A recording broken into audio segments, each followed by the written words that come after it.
She gon' work. She fell in love with the life, the money first. What's poppin', y'all? It's your girl Tiara. I am back again today with another video. Today's video is something that's different than what I usually post on my page or on my channel. Today video will be something that was highly requested. A lot of you guys know if you're here watching this video. If you don't, welcome. Today's video is going to be about how me and my wife decided to conceive. A lot of people know that we are on baby number 2. I am currently like 5.5 months pregnant with another baby girl. So yeah, let's get into the video so I can answer you guys' questions. So the first question that we get, and that we get a lot pretty often, is how did we conceive? Or we get a lot of questions about, did we decide to go the natural way, or what we did to conceive our babies. And I'm here today to tell you guys we did not go the natural way. We are both lesbian and we've been together for almost 7 years, so the natural way was definitely not an option for neither one of us. So the method that we did choose to do was the artificial insemination, and we did it at home. It's called at home. We didn't do it at home. We actually went out, to our donor because our donor is like, I would say 2 hours away. So we actually went out to our donor and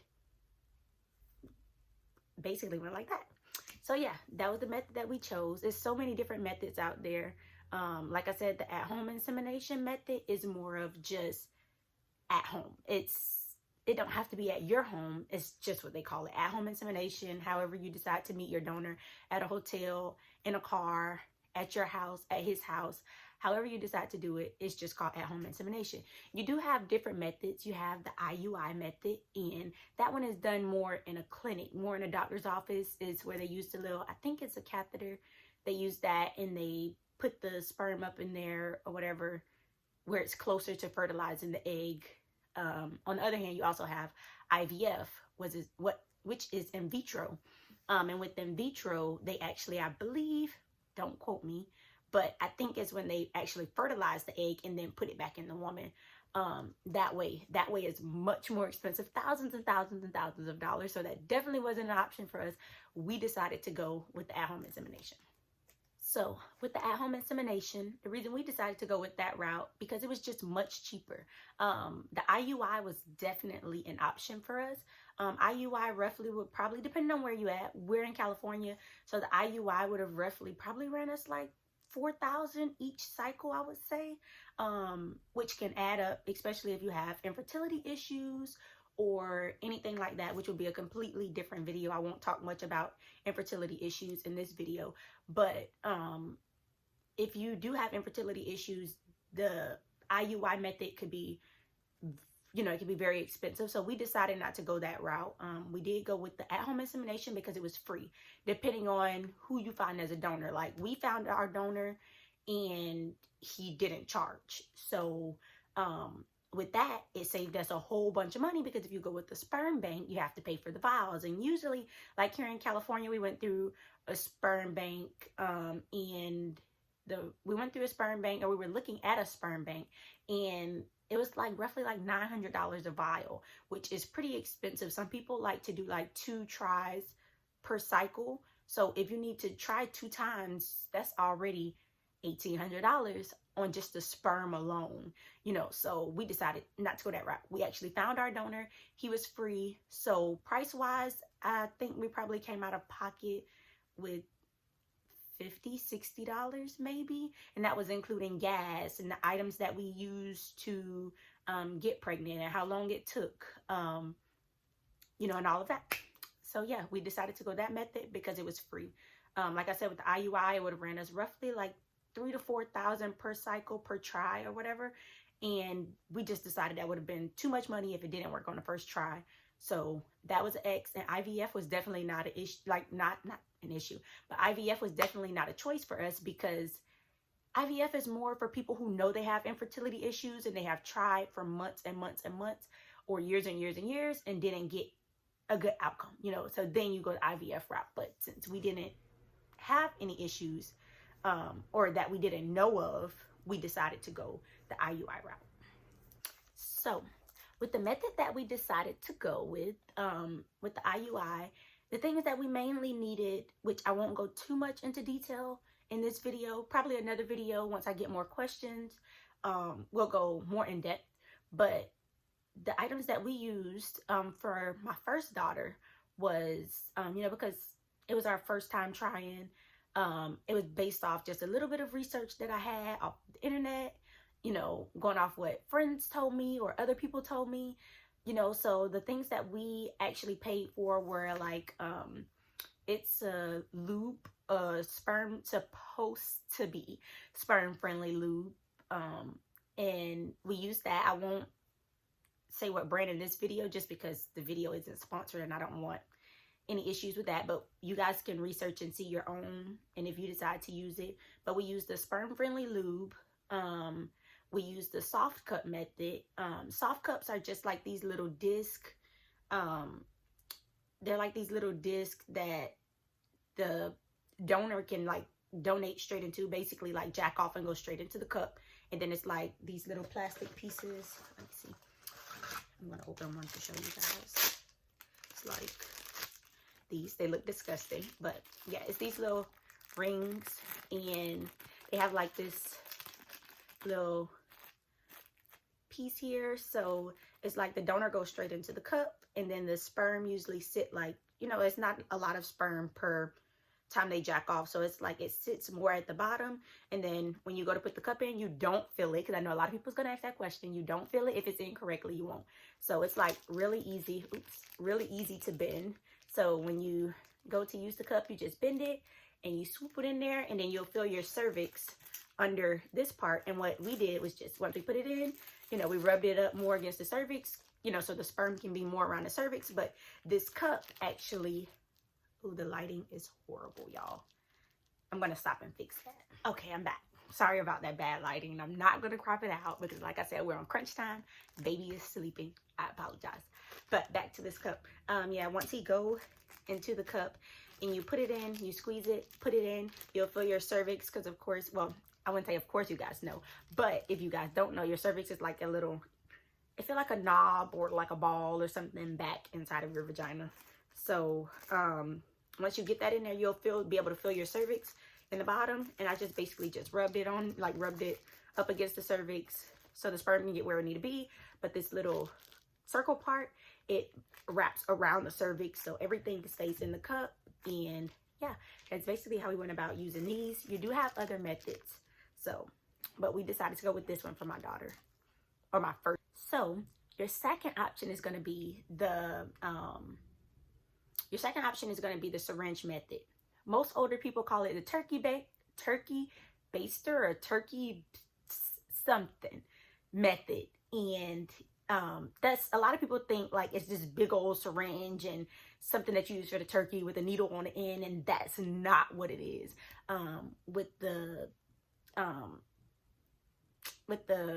That method is just a syringe, basically a medicine syringe. This time with this pregnancy, what we decided to do was go with the syringe. We just used, I did my research on different syringes. Like, you can go to any pharmacy and get a syringe, but I decided that I wanted to use a syringe with more of just a little tip at the end to get closer to the cervix. So I did use I bought extra. My daughter always used Tylenol. You know, they teething. My daughter's only 18 months, so they're always teething or hurting themselves, or, you know, just randomly running a fever, you know. So I went and bought the Tylenol. I knew she would use the Tylenol, so I can use the syringe out of the Tylenol and just trash the syringe when I was finished. So that's what we did. I used the syringe because they have like it's a yellow syringe with more of like a small tip, a longer tip at the end than a regular medicine syringe. And like I said, you can get those on Amazon. They have some that's supposed to be more sperm friendly or more for artificial insemination. I know they sell them on Amazon. Like I said, this video is not sponsored, so just giving you guys some, you know, different places you can buy them. Amazon do sell them. I know, like, it's a place called like Mosey Baby or something, stupid expensive, but I heard they're worth it. So they also have those. And then, like I said, you can just get a medicine syringe from anywhere. So that is also the other method that you can do, or other route that you can go. So I have a book here because I want to make sure I go over everything. So what we decided to do was we did go with our donor. We did meet up with our donor. The first thing we did, y'all don't have to do, it was just our choice. What we decided we wanted to do first was get our donors to sign our contract. So some people just will sign the contract or meet up with the donor. They both sign the contract and then they go and do the deed or whatever they got to do. We decided we didn't want to do that. We wanted a little bit more protection. So we did get our contract notarized and everything that we needed to. So we met up with our donor after talking to him for a while and getting to know him. We met up with him one day and then we went and got the documents signed, got the documents notarized. We both had to be there in front of the notary to get them signed, just because we didn't want any issues to come up later where, not saying that our donor would, but we didn't want to risk anything coming up later with it being custody issues or any of that. So we made sure he was willing to sign all of his rights over to my wife. And so we just wouldn't have that issue. So we did that. And then after that, we met up a day or two later. Okay, y'all, I'm back. And I had to change the spot that I'm in. Of course, it's nighttime now. My daughter had woke up, so we had to figure some things out. But you guys might hear her showing the back a little bit. I'm going to try to crop it out as much as I can or talk over it so we won't get copyrighted. So, yeah, if I'm talking a little bit too fast, you might just have to go back a little bit and, you know, listen again. But I'm going to try my best to make it work. So the next topic we're going to go to is the sperm donor. You'll hear a lot of people say to go with, like they have a known donor. So with the known donor, it's just basically, it's not, it may sound like it's somebody that's, that you know, or, you know, somebody that you're buddy with, or like a friend, a close family member. I wouldn't recommend a family member, but yeah, you get the gist. And I personally prefer a known donor, which is somebody outside of your family and somebody outside of your friends. Friends is an option, but I always think about it as if, what if me and that friend fall out and then they decide to be nasty and take me to court for partial custody of my kids? So I decided that that is not a good route to go. So we decided a big no. Like, it was no ifs, ands, or buts about it, because I'm like, that would really like crush me to know, you know, because people know you and they know what get to you and get under your skin. You know, with a known donor, you really, I'm not gonna say you don't have to worry about that, but it's like half of them don't even really want kids themselves, which is why they are helping other people. Like our donor, he don't want any kids for himself. He don't want a wife. He's more of like himself. He's all about himself. So his thing is he just want to help other people. He mainly help lesbian couples. He's not against helping straight women or straight couples, but he mainly help lesbian couples. He don't want any kids for himself. He don't want a wife, you know, he don't want a family, you know, things like that, at least not right now, you know. So we don't have to worry about like, oh shoot, like he's gonna try to come after the kids or, you know, something like that. So with that is like the best part, that we don't have to worry about that. So I do recommend, if you're not going to go through a sperm bank, to go with a known donor, so you don't have to worry about, I'm not going to say you don't have to worry about, but it like your risk is not as big as it would be with using a friend. Next, I'm going to talk about the contracts a little bit more. I personally went on the internet and I just like Googled contracts, you know, blah, blah, blah. A whole bunch of them popped up, sperm donor contracts, but I literally took days to weeks, probably like 2 weeks or so, and I literally went through every little thing and made sure everything was correct and everything was like replaced with my name and my wife's name, and making sure like little things was in there, things that's so simple that you wouldn't think matter, as in you know, like, oh, if I want more kids later, you are open to being a sperm donor for that. You know, it's just like little small things, you know, like making sure that donor isn't having natural sex with anybody else while donating to you. You don't want to have to deal with those issues because of the fact that then you could possibly get sick. So it was just like the small things in our contract. We wanted to make sure that if, like, you know, we didn't have any problems. So with the contract, like I said, you can go on Google, you can find a lawyer. Lawyers do them for you. Some people, like I mentioned before, some people get them notarized, some people don't. We did, because we just felt like it was just one step, you know, further. Here in the state where we stay in California, we are protected very well. So we weren't too worried. You know, but we still wanted to take that extra step of, you know, protection. So we did that and went ahead and got it notarized also. So yeah, it's all up to you on what you want to do, on how you want to do it. But it is a lot of different kind of contracts out there. You just got to go through them and make sure that it has what you want and what you need and what's going to protect you and your child. So, and another thing that I recommend is when you do find your donor, just make sure that you for sure get that donor tested. Do not just like wing it. Don't think like, oh, you know, I trust him, or, you know, anything like that. I feel like you never want to have too much trust in your donor, especially when you use a known donor.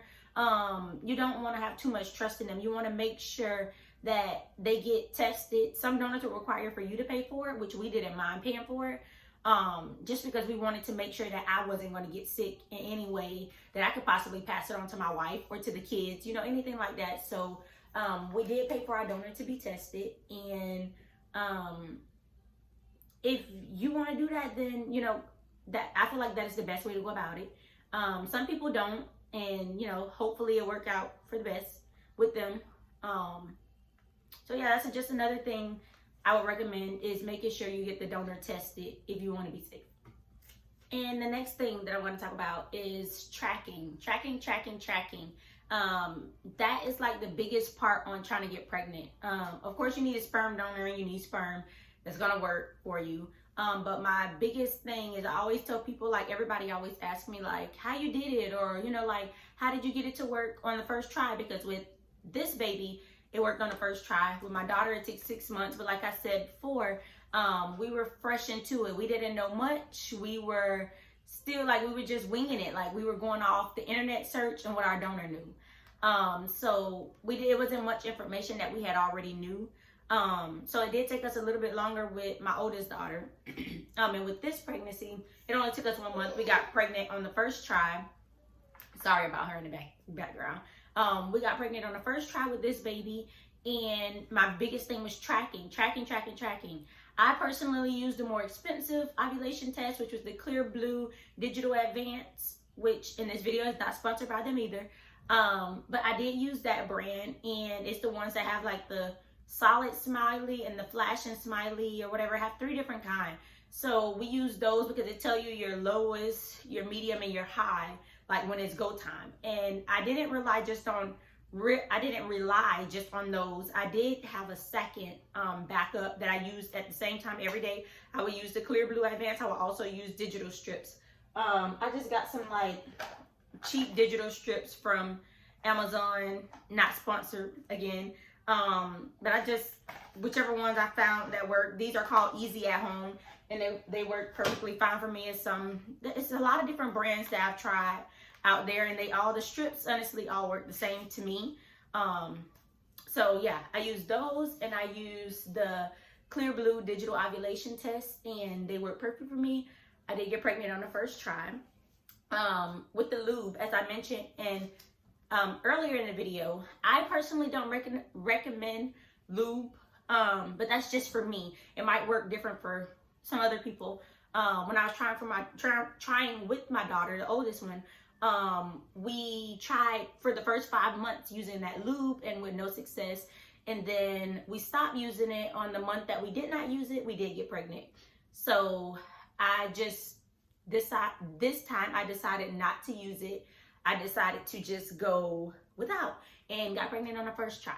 So that's how I feel about lube. It's lubes out there that's supposed to be sperm friendly.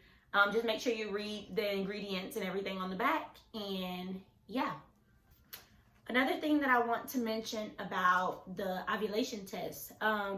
I know I get a lot of questions about, oh, is it a better time to test, or how many times a day should you test? Me personally, the way I did it, I'm no doctor.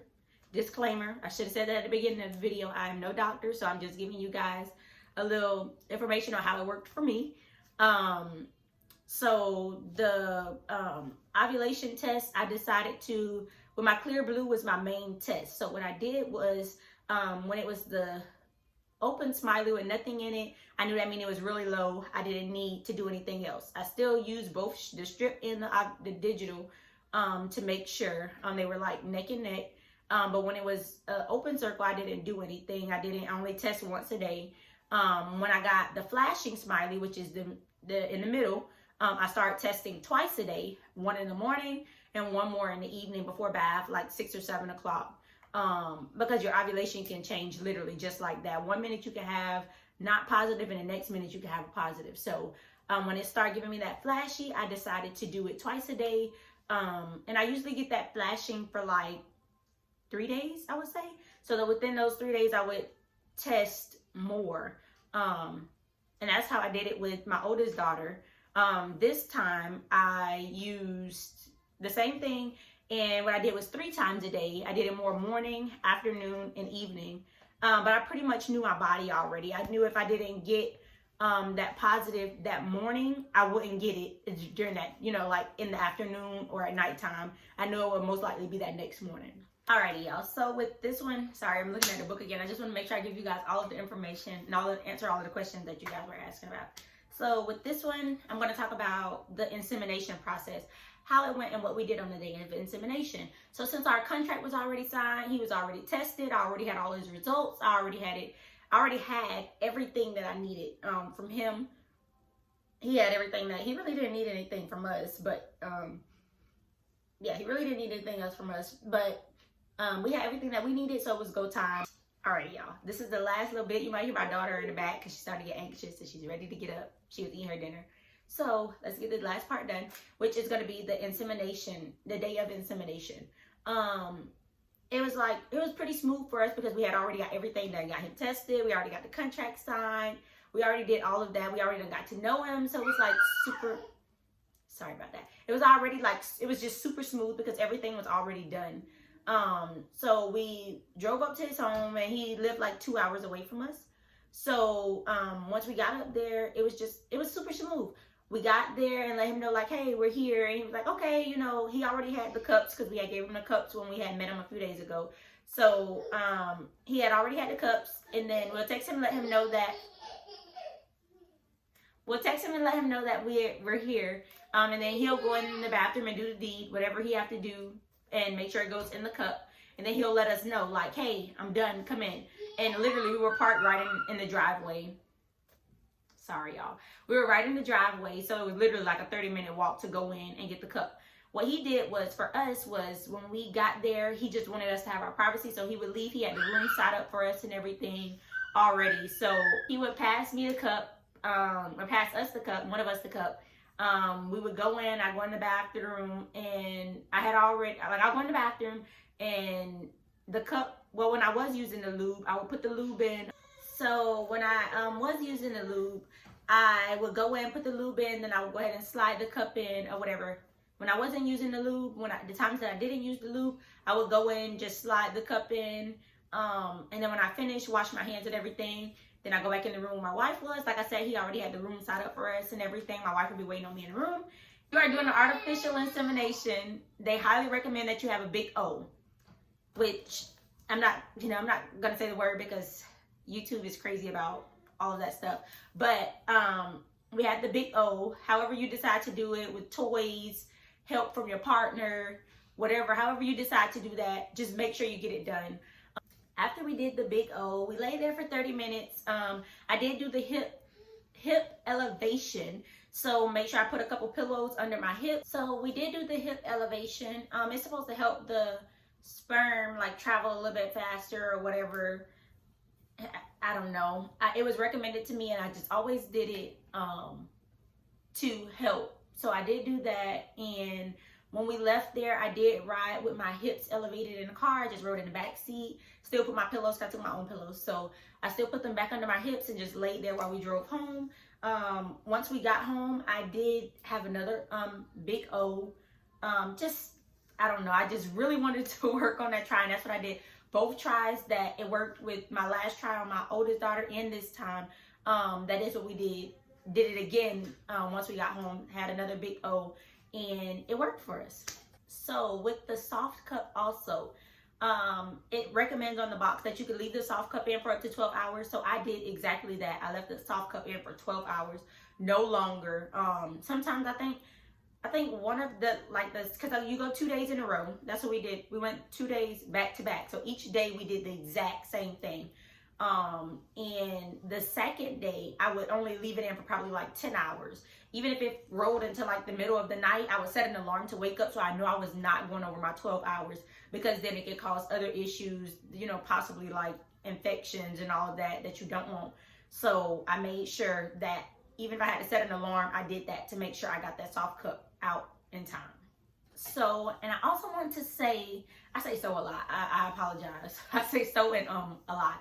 But another thing that I wanted to say was with my daughter, I know a lot of people asked how many times did it take. Like I said, with my daughter, my oldest daughter, it took 6 tries. It took 6 months, a long time. I thought something was broken or something wasn't working. So with my daughter, it did take, with the oldest, it took 6 months. So roughly like it took 6 tries, not roughly, it did. It took 6 tries with my oldest. And this time we did get pregnant on the first try. So that was a plus, especially since my wife was getting ready to leave for deployment. And we were just like, let's just do it one time and see if it worked. If it don't, oh well, we'll do it once you come back. And lucky for us, it did work on the first try with this baby. But it was more tracking, making sure that everything was like perfect timing. With the times, like what we did was, say we did it at 5 o'clock in the afternoon on one day, we made sure that we did it exactly 24 hours after that the next day. So we went 5 o'clock again the next day to make sure. With my oldest daughter, we did do it 3 times, but we did it the same way, 5, 5, 5, or whatever time it was, like 4, 4, 4. We just made sure it was 24 hours, 24 hours from each donation. And the last thing that I want to say is the emotional part of it. Ladies, guys, ladies, I don't know, everybody, it's hard. And it is not something that's just like peaches and cream. For some people it is. Like I said, for my second pregnancy for this baby, it was like super smooth, super easy. The process was just like boom, boom, pow, like done. Like we got pregnant on the first try. But with my daughter, it was such an emotional roller coaster, and I thought something was broken with me. I didn't think something was working. I didn't know if it was a donor or, you know, like it was just like so many emotions, and thinking 1 month that I was and 1 month I wasn't. You also have to factor in miscarriages and chemical pregnancies and all of that, which we did have a chemical pregnancy with our first baby. We did get pregnant the first try when trying for my oldest, and we didn't carry the baby long. So that did happen. You have to prepare yourself for those emotions. When you're trying, ladies, our hormones, they're crazy every month. They're different every month. So you have to take that into, like, some months is like you be craving different stuff, and oh, I got a pain here, oh, my titties hurt, or, you know, different stuff like that, or oh, my breasts hurt. So you have like different things, like just, oh, I'm super moody, or oh, my body is this, or oh, you know, just different stuff. So you have to prepare for that. And if you're doing it with a partner, like, let them read up on that, like, you know, because your mind play tricks on you. Literally, your mind play tricks on you. You would be thinking that it worked and thinking that it's not. You get your hopes up really high, and then at the end of that month, or at the end, it's like it's not. So you be like crushed and ready to give up. But don't give up, because your time is gonna come. Your time is definitely gonna come. What I did this time, well, both times, the month that I got pregnant with my oldest and this baby, it was like during my 2-week wait, which is the 14 days between insemination and your pregnancy test. What I did was just stay busy. I stayed busy. Like with my daughter, my wife was getting ready to go on deployment with that one too. So we were so busy, like moving stuff out of the house and making sure we just enjoyed time with each other before she left, and, you know, different stuff like that. It was just making sure, you know, like keeping my mind off of it, so I wouldn't be symptom spotting and, oh, this hurt, or this changing, or oh, I think this and I think that. So we just stayed busy. With this baby, my wife was leaving for deployment. With this baby, my wife was leaving for deployment again. So it was, I'm so sorry, she's humming in the back like that. But with this pregnancy, my wife was leaving again, and at this time, we actually were leaving to go out of town, me and my daughter.